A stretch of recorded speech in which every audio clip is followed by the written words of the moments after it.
नमस्कार, AB food corner चॅनलवरती तुमचं सर्वांचं स्वागत आहे. श्रावण स्पेशल आज आपण बनवणार आहोत नारळाची बर्फी, जी बनवायला अगदी सोपी आहे आणि खायला तर अगदी मऊ आणि मस्त अशी चवीला लागते.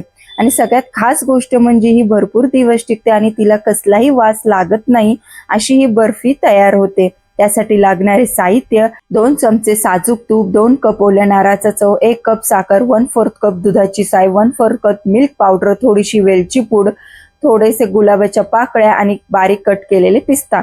असे मी सगळं साहित्य घेतलेले आहे. आता 2 नारळ होते ते फोडून घेतलेले आहे. त्याचं खोबरं जे आहे ते काढून घेतलं आणि खोबऱ्याच्या मागचं जे साल असतं ते सगळं मी काढून घेतलेलं आहे. हे साल काढल्यामुळं आपली बर्फी छान अशी पांढर शुभ्र अशी तयार होते आणि दिसायला पण खरंच खूप छान दिसते. आता जे खोबरं आहे ते मी छान असं बारीक बारीक कट करून घेणार आहे. बारीक कट केल्यामुळं मिक्सरमध्ये बारीक करताना ते एकसारखं छान बारीक होतं आणि पटकन बारीक होतं. तुम्ही पाहू शकता मी छान सगळं कट करून घेतलेलं आहे. आता आपल्याला ते मिक्सरच्या भांड्यामध्ये काढून घ्यायचं आहे आणि छान मिक्सरमधून बारीक करून घ्यायचं आहे. बारीक केल्यामुळं बर्फीला छान बांधीलपणा येतो आणि मध्ये मध्ये अशी तुटली जात नाही, म्हणून आपल्याला खोबरं सुद्धा आपल्याला मिक्सरमधून बारीक करून घ्यायचं आहे.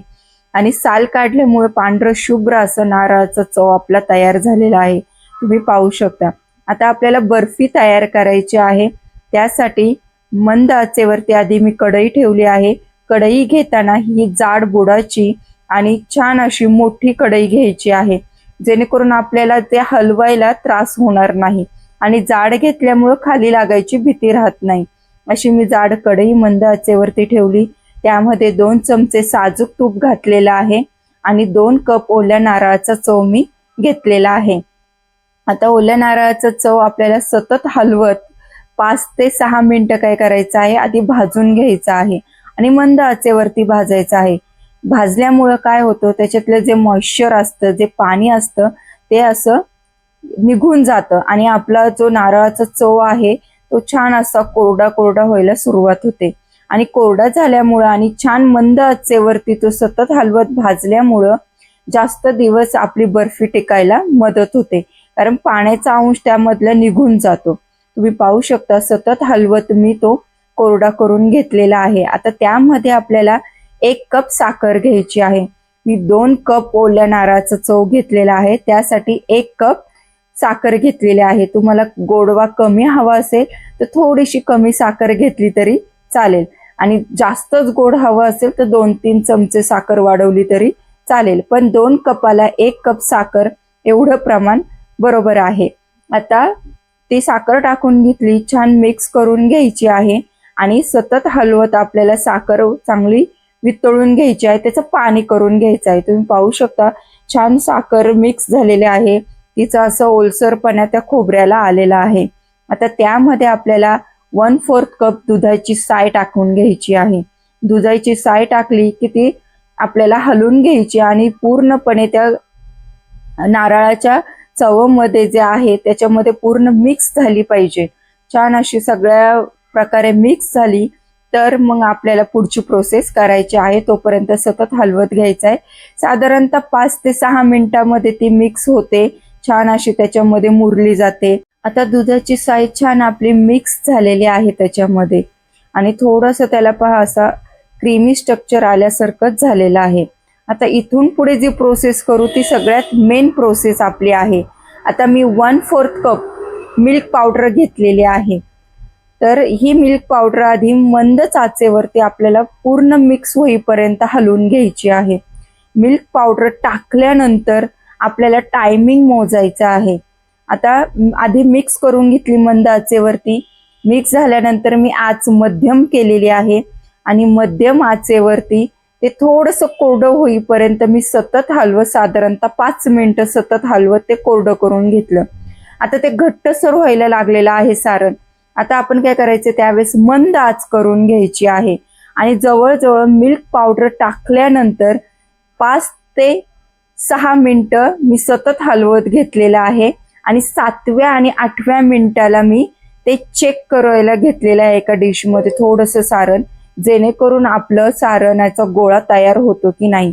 पेढा कसा असतो, पेढ्यासारखं आपलं सारण तयार झालेलं आहे. हाताला चिटकत नाहीये. तुम्ही पाहू शकता छान अशी गोळी त्याची तयार झालेली आहे. आता 8व्या मिनिटाला म्हणजे 7 ते 8 मिनिटामध्ये ते तयार झाले. मी गॅस बंद केला. सारण आपलं जास्त घट्ट करायचं नाही. अजून सुद्धा कोरडं केलं तर मग ती वडी बनवायला त्रास होतो. आता गरम गरम असतानाच पटपट ही प्रोसेस करायची आहे. मी एक प्लेट घेतली, तिला साजूक तूप लावून घेतलं आणि ज्या प्लेटमध्ये आपल्याला ती बर्फी थापायची त्याला छान आधी तुम्ही तूप लावून घेतलं तरी चालेल. बनवायच्या आधीच प्लेटला तूप लावलं तरी चालेल. पण मी गरम गरम झालं त्याला लगेच मी तूप लावून घेतलं प्लेटला, ज्याच्यामध्ये मला बर्फी थापायची आहे त्याला तूप लावून घेतलं. सगळं गरम गरम सारण त्यावरती ठेवलं आणि एका स्पॅच्युलाच्या साह्याने मी सिलिकॉनच्या थापून घेतलं.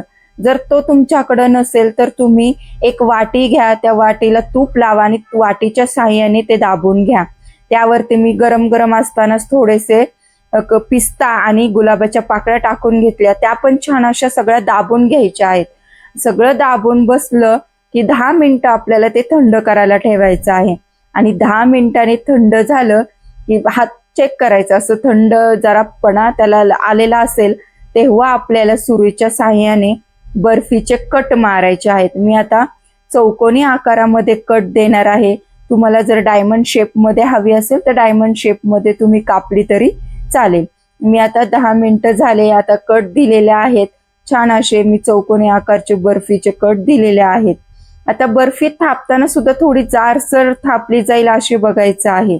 आणि आता पूर्णपणे ती थंड करून घेतलेली आहे. साधारणतः 2 ते 3 तासाने मी ती काढायची प्रोसेस करत आहे. म्हणजे पूर्णपणे थंड झालेली आहे माझी बर्फी. आणि आता साईडने मी आधी कडे सैल करून घेतले सुरीच्या साह्याने आणि मग ती आपोआप छान असे आकार धरून आपली ही बर्फी निघालेली आहे. तुम्ही पाहू शकता छान अशी मऊ आणि एकदम खायला भारी अशी ही बर्फी तयार होते आणि भरपूर दिवस टिकते. कारण आपण नारळ आधी काय केलेला असतो, भाजून घेतलेला असतो, त्यामुळे ती भरपूर दिवस छान अशी टिकायला आपल्याला मदत होते आणि खायला पण खरंच खूप छान लागते. अशा प्रकारे नारळाची बर्फी आपली तयार आहे.